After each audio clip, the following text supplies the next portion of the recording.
Hello दोस्तों, आपका स्वागत है इस नई बेहतरीन वीडियो में। तो आज फिलहाल वो दम नहीं है, लेकिन दम तो आज आपके प्रश्नों में होने वाला है। जितने भी लोग आ सकते हैं, तुरंत उन लोगों को आना है और अपनी हाजिरी को बहुत शानदार तरीके से लगाना है। तो आज सीखने वाले क्या है, जो आपके त्रिकोणमिति के कुछ अनुप्रयोग होते हैं। त्रिकोणमिति के अनुप्रयोगों के जो सवाल हैं, ऊंचाई के सवाल हैं। लेकिन अगर आप यहाँ खड़े हैं और इस पहाड़ की, इस पर्वत की आपको ऊंचाई पता करनी है, तो आप इसकी ऊंचाई कैसे पता करेंगे? मात्र जो आपकी त्रिकोणमिति के अनुप्रयोगों को आपको मात्र इसमें 10 के मानों को याद करना है। फिलहाल अगर बेसिक से सीखना है तो हमारे जो पिछले वीडियो, पुराने वाले वीडियो हैं, आप उनको बहुत शानदार, बहुत जानदार फ्री में उनको आप देख सकते हैं। आपको एक भी पैसा देने की जरूरत नहीं है, आप उनको आराम से देख लीजिए। आपको उनको पैसा देने की जरूरत भी नहीं पड़ेगी। और आप लोगों को बता दें कि 16 मार्च से जो आपका कक्षा 12 का मैथ का पहला वीडियो बहुत शानदार, बहुत जानदार तरीके से आने वाला है। या मार्च में आए या जनवरी या फरवरी में बहुत शानदार तरीके से, जिंदाबाद तरीके से आने वाला है। तो आप सीखने क्या वाले हैं, जो आपका पाठ 9 है। ये वीडियो आपका बहुत देर में आया है, उसके लिए आप लोग कुछ भी निश्चिंत रहिए। आपसे कुछ भी टेंशन लेने की बात नहीं। आपको ये पेपर के पहले करा दिया जाएगा पूरा का पूरा सिलेबस। तो यहाँ पे लिखेंगे त्रिकोणमिति, यहाँ पे लिखेंगे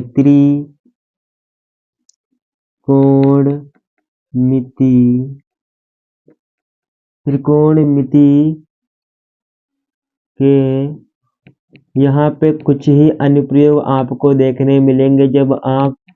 जब आप आगे पढ़ाई करेंगे गणित को लेके, मैथ को लेके, तो आपको अनेकों इसके प्रयोग देखने को मिलेंगे। आपको sin 2 थीटा का भी फार्मूला मिलेगा, cos 2 थीटा का भी फार्मूला मिलेगा और sin 3 थीटा का भी फार्मूला मिलेगा। तो त्रिकोणमिति के कुछ अनुप्रयोग, ये आपका हेडिंग होने वाले हैं। तो सबसे पहले इसमें हम आपको बेसिक बता दें। अगर आप इस पाठ में चित्र बनाना जान गए हैं तो मान लीजिए आप लोग इस पाठ को बहुत आसानी से लगा लेंगे। इस पाठ के सवाल बहुत आसानी से आप लगाने वाले हैं, ये आप निश्चिंत रहिए। और चित्र कैसे बना पाएंगे? जब आप अपने सवाल को, अपने प्रश्न को पढ़ना जानते होंगे, तभी आप उसको लगा पाएंगे। अन्यथा आप सवाल को छोड़ देंगे, अगले सवाल पे कूद जाएंगे। चलिए, वो भी अच्छी बात है, अगले सवाल पे भी कूदना अच्छी बात है। लेकिन ये भी अच्छी बात नहीं कि सभी को कूदते ही जा रहे हैं, ये भी गलत बात है। लेकिन आप यहाँ जब आए हैं तो आपको यहाँ पे कुछ ना कुछ सीखने को जरूर मिलेगा। ये वीडियो आपका 45 मिनट का भी हो सकता है, 50 मिनट का भी हो सकता है, 1 घंटे का भी हो सकता है, 1 घंटे से माइनस का भी हो सकता है। ये हमको भी नहीं पता है, लेकिन ये हमको एक चीज जो जरूर पता है। लेकिन जब आप इस वीडियो को देखेंगे, लेकिन जो आपके इस पाठ से सवाल बनते हैं, चाहे आपके अवनमन कोण वाले हों। अवनमन का मतलब है, अवनयमन का मतलब क्या है? ऊपर में कोण बनेगा। उन्नयन का मतलब है कि नीचे कोण बनेगा। उन्नयन का मतलब है नीचे, अवनयन का मतलब है ऊपर कोण आपका बनने वाला है। ये पूरी बात है। अगर आपके सामने जेड की आकृति आ जाए तो ये वाला कोण बराबर होता है इस वाले कोण के। जेड की आकृति आपको कोण में दिख रही है तो भैया जी, ये आपका ये वाला कोण क्या होता है? ये आपका अवनमन, और ये आपका होता है नीचे वाला उन्नयन। ये आपके कोण होते हैं। नीचे वाला आपका कोण क्या होता है? उन्नयन। ऊपर वाला होता है अवनयन। अवनयन अवनयन ही बोलते हैं, ठीक। जेड की आकृति का है तभी आपका बोला जाएगा। जेड की आकृति का है तो अवनमन कोण और उन्नयन कोण आपके क्या होते हैं? बराबर होते हैं। ये आपको हमने अभी बताया है, मात्र छोटी सी बात। अभी हमने आपको एक पॉइंट बताया कि ऊपर वाला कोण क्या होता है। जो ऊपर में होता है वो आपका होता है क्या भैया जी? क्या होता है? खड़े हो यहाँ आपसे। हाँ, क्या बताया हमने? उन्नयन बताया नहीं, अवनमन बताया, अवनमन। और नीचे वाला आपका उन्नयन होता है। ये आपको इतनी बात समझ में आई कि नहीं आई? अगर आपका कोई चित्र है, उसमें जेड की आकृति आपको दिख रही है, तो उसमें क्या होगा, उसमें जो आपका वीडियो वाला कोण आप बोल दीजिए अगर आप उन्नयन अवनयन में कंफ्यूज है। लेकिन कंफ्यूजन को दूर करेंगे जब आप 2-3 बार अपने खुद से वीडियो को आप चाहे 1000 बार देख लीजिए, कतई भी समझ में नहीं आएगा। चाहे आप किसी का भी वीडियो देख लीजिए, आपको कतई भी समझ में नहीं आएगा जब तक आप अपने आप से प्रयास नहीं करेंगे। स्कूल में आप लाखों बार एक सवाल को लगाइए, जब तक आप अपने आप से नहीं लगाएंगे, एक बार लगा लेंगे, 2 बार लगा लेंगे, अपने आप समझ में आ जाएगा। मास्टर आपका चाहे आपको 20 बार बताए तब भी आपको उतना बेहतरीन समझ में नहीं आएगा जब तक आप अपने आप से नहीं लगाएंगे, अपने आप से उसको प्रैक्टिस में नहीं लाएंगे। तो हमने आपको अभी मात्र 2 चीजें बताई हैं, ऊपर वाला कोण, नीचे वाला कोण। ये कब कब बराबर होते हैं, जब आपका ऊपर वाला कोण नीचे वाला कोण जेड की आकृति का हो। तो हमने अभी ये बताया। अब इसमें आपका जो साइन के कुछ अनुपात थे उनको आपको मद्देनजर रखना है। आपको इनमें से पहली बात तो साइन को हल्का आपको देख लेना है, फिर आपको इसमें कोस को हल्का देखना है, और सबसे ज्यादा आपको इसमें टेन को देखना है। और टेन के किस मानों को, 30 के मान को देखना है। इसका मान कितना होता है, 10, 30 का मान होता है भैया जी कितना, 1/√3। 10 45 का मान कितना होता है, 10 45 का मान आपका 1 होता है, ठीक।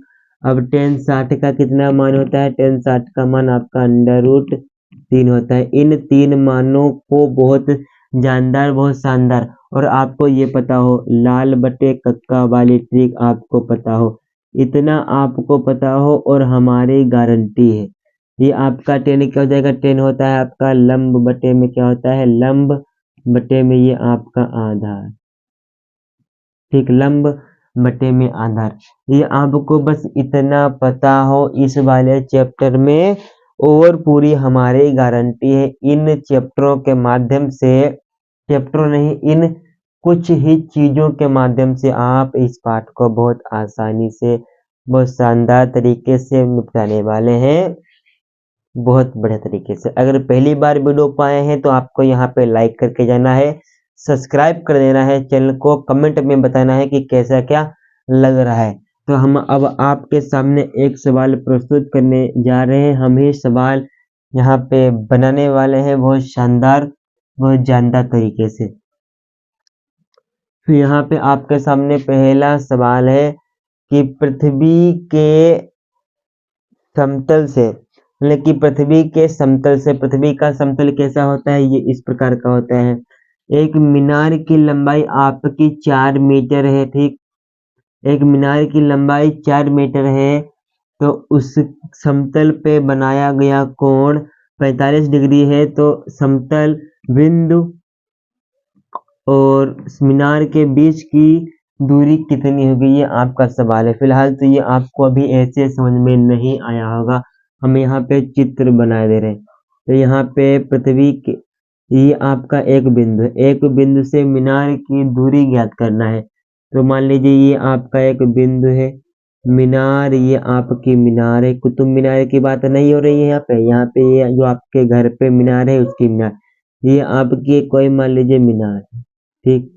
ये आपकी मीनार, इसकी आपको लंबाई कितनी दी गई, इसकी लंबाई आपको मान लीजिए दी गई है 4 मीटर, ठीक। और यहाँ से ये आपका एक कोण बन रहा है, ठीक, और इसका मान आपको कितना दिया, इसका मान आपको मान लीजिए 30 डिग्री दिया है, ठीक। और आपसे पूछा है कि बिंदु से मीनार कितनी दूर पे है, बिंदु से मीनार की दूरी आपको ज्ञात करना है, यही आपको नहीं पता है, यही आपको निकालना है। तो आप इसको कैसे निकालेंगे, तो ये सवाल ना ही आपकी किताब में है, न ही ये सवाल आपकी परीक्षा में आने वाला है, और नहीं आप किसी किताब में दिया है। तो सबसे पहले आपको यहाँ पे दिया क्या है और क्या निकालना है, सबसे पहले ये पता हो। सबसे पहले आपको एक चीज और पता हो, जो थीटा होता है, इसके सामने वाली भुजा आपकी क्या होती है, थीटा के सामने वाली भुजा आपकी लंब होती है, और 90 डिग्री ये आपका इसमें सदैव बनेगा। ये त्रिकोणमिति चल रही है तो त्रिकोणमिति समकोण वाली होती है, इसमें आपका सदैव 90 डिग्री ही बनेगा, ठीक। तो 90 डिग्री के सामने वाली भुजा आपकी कर्ण होती है, 90 डिग्री के सामने वाली भुजा आपकी कर्ण होती है। ये हमने आपको बहुत पहले बता रखा है, पहले दूसरे वीडियो में आपको बहुत अच्छी तरीके से पढ़ाया है, ठीक, ये आपको पता है। इसमें आपको ये लंब दिया है, ये आपकी भैया जी लंब है और ये आपका नीचे वाला आधार है। नीचे वाला क्या है? नीचे वाला आपका आधार है। यही आपसे यहाँ पे पूछा गया है। तो भैया जी लंब बटे आधार, तो भैया जी लंब बटे आधार, लंब बटे आधार मतलब कि टेन थीटा का चक्कर है। तो यहाँ पे लिखेंगे टेन थीटा बराबर आपका कितना होता है? लंब बटे में आपका होता है आधार। इसमें आपको तीनों कोणों का मान ज्ञात करने की जरूरत नहीं होती है, मात्र टेन थीटा का मान रख देंगे वो और आपकी तलवार वाली हंसिया वाली गुणा करा देंगे, बस तिरछी गुणा करा देंगे, क्रॉस मल्टीप्लाई करा देंगे बस। तो यहाँ पे आपकी टेन थीटा का थीटा यहाँ पे आपका कितना दिया है? थीटा आपका 30 दिया है, तो टेन 30 का मान कितना होता है? 1/√3। लंब आपका 4 सेंटीमीटर दिया है। आधार को आप x मान लेंगे या आप आधार ही रखें, आधार को चलिए आप x मान लीजिए, कोई दिक्कत की बात नहीं है।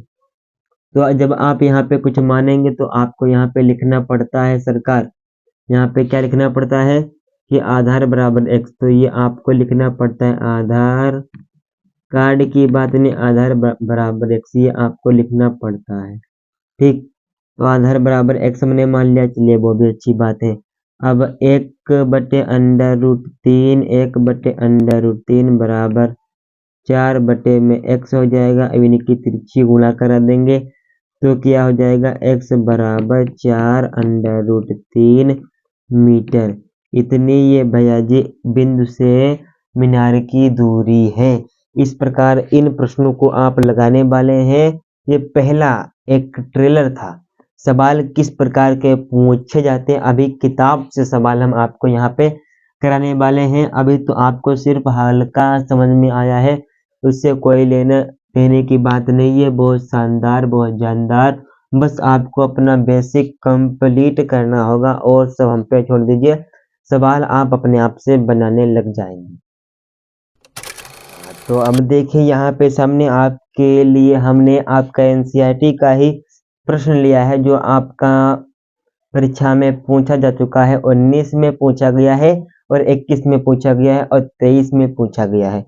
चलिए यहाँ पे क्या है? धरती पर एक बिंदु मतलब कि धरती पर एक मीनार ऊर्ध्वाधर खड़ी है, मतलब कि ऊर्ध्वाधर का मतलब है सीधी सीधी, कतई स्ट्रेट खड़ी है, कतई सीधी सीधी खड़ी है। ठीक, कतई सीधी सीधी खड़ी है धरती के एक बिंदु से, मतलब कि पृथ्वी का, धरती पृथ्वी अर्थ भू धरा धरती बात है बराबर। ठीक, धरती के एक बिंदु से जो मीनार के पाद बिंदु से 15 मीटर की दूरी पर है स्थित। चलिए ठीक, 15 मीटर की दूरी पे भैया जी स्थित है। ये आपके सामने किताब ही, यहाँ पे कोई भी पन्ना फर्रा की बात नहीं होती है। ठीक, 15 मीटर की दूरी है। मीनार के शिखर का उन्नयन कोण, उन्नयन की बात हो रही। उन्नयन कोण कहाँ बनता है सरकार? नीचे बनता है। उन्नयन कोण आपका कितना दिया है? उन्नयन कोण आपका 60 दिया गया है। तो मीनार की आपको ऊंचाई ज्ञात करनी है। तो अभी आपसे बिंदु की दूरी पूछ रहा था, अब आपसे ऊंचाई पूछ रहा है। सवाल हर टाइप से, हर प्रकार घुमा के यहाँ पे पूछा जा सकता है। तो दूसरा सवाल भी आपके लिए बहुत भयानक साबित होने वाला था, लेकिन हमने एक एक सवाल को यहाँ पे चुन चुन के लिया है। चुन चुन के मच्छर को जैसे आप अपने घर में मारते हैं ना, उसी प्रकार आप सवालों को भी यहाँ पे मारने वाले हैं। तो सबसे पहले यहाँ पे क्या क्या कहा गया है? धरती के एक बिंदु से, धरती का ये बिंदु है, इस बिंदु की दूरी कितनी है? इस बिंदु से इस बिंदु की दूरी आपकी 15 मीटर है। ठीक, ये है। फिर एक मीनार ऊर्ध्वाधर खड़ी है, खड़ी कर दीजिए। फिर भैया जी ये आपकी 15 है, ये आपकी एक मीनार को चलिए बना दे रहे बढ़िया तरीके से। ये मीनार में एक हमने गेट भी रख लिया आपके कहने से। ठीक, ये हमने एक मीनार है, इसका किला, ये तिरंगा बना दिया बढ़िया। ठीक, और ये पूरी, और ये कोण आपका बन रहा है 60। और आपसे पूछा है कि मीनार की आपको लंबाई ज्ञात करना है, ये आपसे पूछा गया है। बस ये आपका पूरा का पूरा सवाल है और इसमें आपको दो चीजें दी गई हैं, तीसरी चीज अपने आप निकाल लेंगे क्या आपको यहाँ पे दिया गया है, आधार दिया गया है, लंब पूछा गया है, थीटा दिया गया है। तो सबसे पहले आप यहाँ पे लंब बटे आधार फार्मूला लग रहा है कि नहीं लग रहा है, लग रहा है। चलिए लगा देंगे। तो यहाँ पे लिखेंगे माना। चलिए जिस प्रकार परीक्षा में करना है उसी प्रकार हम यहाँ पे आपको कराए दे रहे हैं। तो लिखेंगे माना मीनार, और इस मीनार की जगह पे आपका किला भी हो सकता है, झंडा भी हो सकता है, कुछ भी हो सकता है। मीनार की जगह पे आपका झंडा भी हो सकता है, किला भी हो सकता है, मकान भी हो सकता है, कुछ भी हो सकता है। माना मीनार की लंबाई x, ठीक। तो ये आपकी x हो गई, ये हमने अभी आपको मनवाई है, ठीक। उसके बाद tan थीटा बराबर क्या होता है, लंब बटे में होता है आपका आधार, लंब बटे में आधार। तो tan थीटा का मान कितना दिया है, tan 60 बराबर लंब कितना है, लंब आपको पता करना है और आधार आपका 15 दिया है। चलिए ठीक, tan 60 का कितना मान होता है, √3 हो जाएगा और x बटे में ये आपका 15 हो जाएगा, नीचे एक तिरछी गुणा हो जाएगी। तो x बराबर 15√3 मीटर, ये आपका फुल एंड फाइनल आंसर आ जाएगा। यहीं तक था इन सवालों में, यहाँ तक ही कहा गया है इन सवालों में। अब ये आपका दूसरा भी सवाल बहुत आसानी से लग गया है, ठीक। लग गया है कि नहीं लग गया है, समझ में किसको नहीं आया है, सभी को समझ में आ गया है। अब तीसरा सवाल और करा दे रहे हैं। तीसरा सवाल क्या है, तीसरा सवाल हम आपको कराने वाले हैं बहुत आसान तरीके से, ठीक।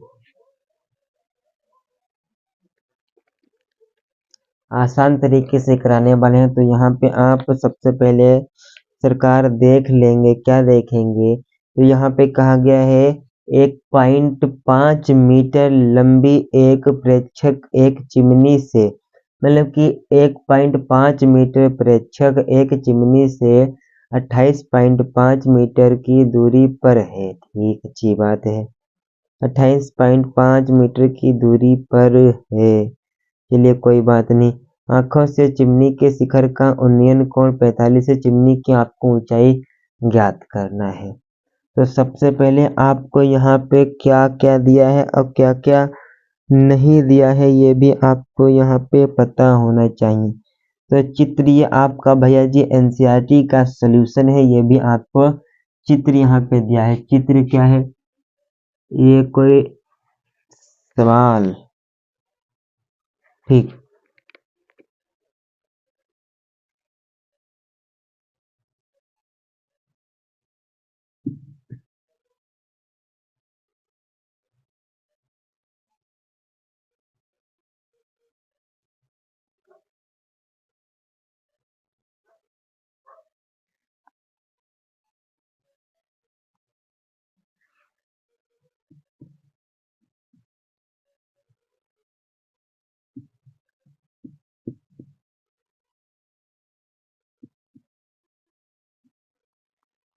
ये पूरा का पूरा आपका सवाल दिया गया है और इसकी कितनी, ये आपकी है 28.5। ये आपका यहाँ पे पूरा का पूरा सवाल दोस्तों दिया गया है। और आपसे इसमें पूछा क्या गया है, इसमें पूछा गया इस चिमनी की आपको लंबाई ज्ञात करनी है। इस चिमनी को आपकी लंबाई ज्ञात करनी है। यहाँ पे आपको कहेंगे कि देख के बाबूजी ये आपका एनसीईआरटी का सवाल है, ये आपका चित्र यहाँ पे पूरा का पूरा बना के दिखाया गया है, तो हम क्यों ना बना। एनसीईआरटी सॉल्यूशन लिखा कि नहीं लिखा, सवाल है, हल आपका यहाँ पे लिखा है कि नहीं हल, तो ये तो आपको पूरा सवाल में ही दिया है। अब जब कुछ कहेंगे कि ये देख के पढ़ाते तो आपको यहाँ पर आपका स्वागत नहीं, आपको तुरंत निकल जाना है, ठीक।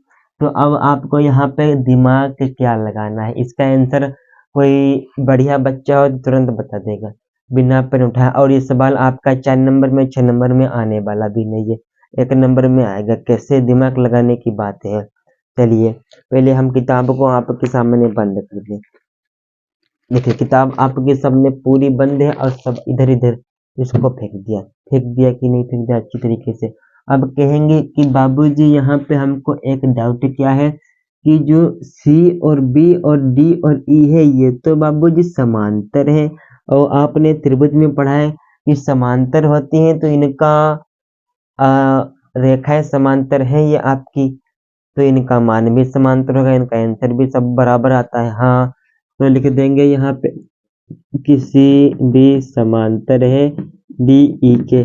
जब आपकी सी बी 28.5 है तो डी ई आपकी भी 28.5 होगी, 28 मतलब कि 28.5 होगी ना, 28.5। ठीक, जब आपकी 28.5 ये है फिर ये भी आपकी कितनी होगी, ये आपकी 1.5 है। बाबूजी अब आ गई पूरी मजा, मतलब कि एक भुजा हमको ये 28.5 मिल गई है और हमको ए बी की लंबाई निकालना है, हम ए ई को निकाल लेंगे, बस हमको पता चल जाएगा। और आपको भी ए ई निकालना है। कहेंगे कि बाबूजी अभी समझ में नहीं आया है, चलिए पहले हम इस चित्र को हटाते हैं, उस चित्र को नहीं देखना है आपको। यहाँ पे साधारण सा चित्र एक बना लेना है। ठीक, यहाँ पे एक की लंबाई एक और है, ये आपके सामने है। यहाँ पे सबसे पहले आपको यहाँ पे ए बी सी डी नहीं डालना है। ठीक, ए बी सी डी जहाँ डाले वहाँ नैया डूब गई। तो यहाँ पे इतने से इतने की लंबाई, यहाँ से यहाँ तक की लंबाई आपको 1.5 है, यहाँ से यहाँ तक की लंबाई कितनी है 1.5 है। तो ये वाली रेखा में कोई अंतर दिख रहा है, नहीं दिख रहा है, तो इसकी भी लंबाई ये भी होगी ना। और आपको नीचे सवाल में और दिखाया गया है कि यहाँ से यहाँ तक की लंबाई कितनी है 28.5 है, तो ये भी और ये भी और ये भी और ये भी आपको इतने दिया है ना 28.5, तो ये भी तो भैया जी बराबर होंगी ना। और आपको यहाँ पे थीटा कितना दिया है 45 का, तो ये आप ऊपर देख लीजिए 45 का। जब ये आपको निकल के मिल गई है, जब आप इसको निकाल लेंगे और इसको जब आप प्लस कर देंगे इसमें, तो पूरी ना लंबाई निकल के आ जाएगी। यही तो समझाने का प्रयास कर रहे थे हम आपको, तो पूरी ना मिल जाएगी आपको। हाँ अब मिल जाएगी।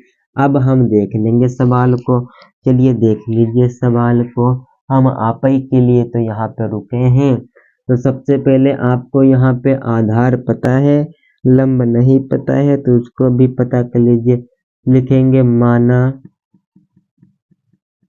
ए ई बराबर एक्स मान लेंगे, एक्स मान लिए हैं तो लिखेंगे tan थीटा बराबर क्या होता है लंब बटे में आपका आधार। तो यहाँ पे tan थीटा का मान कितना है, tan थीटा का मान आपका 45 है, बराबर में आपका लंब कितना है, लंब आपने x माना है, आधार आपका 28.5 है। फिर आपका tan 45 का मान 1 होता है, बराबर में x बटे में 28.5 हो जाएगा, गुणे में तिरछी गुणा करा देंगे तो x का मान 28.5 निकल के आ गया कि नहीं आ गया। इस x का मान कितना आया है, इस ए ई का मान कितना आया है 28.5, ये आपका मान आया है। इस 28.5 में आपको 1.5 जोड़ेंगे तो ये आपकी 30 मीटर आ जाएगी। तो आप इसको लिखेंगे कैसे, लिखेंगे ए ई प्लस करेंगे ई बी को, तो ए ई का मान कितना है 28.5 प्लस में ई बी का मान कितना है 1.5, तो ये आपकी 30 मीटर चिमनी थी, मीनार थी, मीनारें थी, हाँ मीनारें थी। तो ये आपका ऐसे निकल के आते हैं सवाल बहुत आसानी से। और एक दो सवाल आपके बचे हैं, वो आपको जो आपका टेलीग्राम है, टेलीग्राम बाबूजी, क्या टेलीग्राम, वहां पे आपको सवाल करा दिए गए हैं और अगला जो पार्ट आने वाला है व्रत का, वो भी बहुत शानदार, बहुत जानदार तरीके से हम आपको कराने वाले हैं और इससे बाहर आपकी परीक्षा में प्रश्न पूछे नहीं जाएंगे।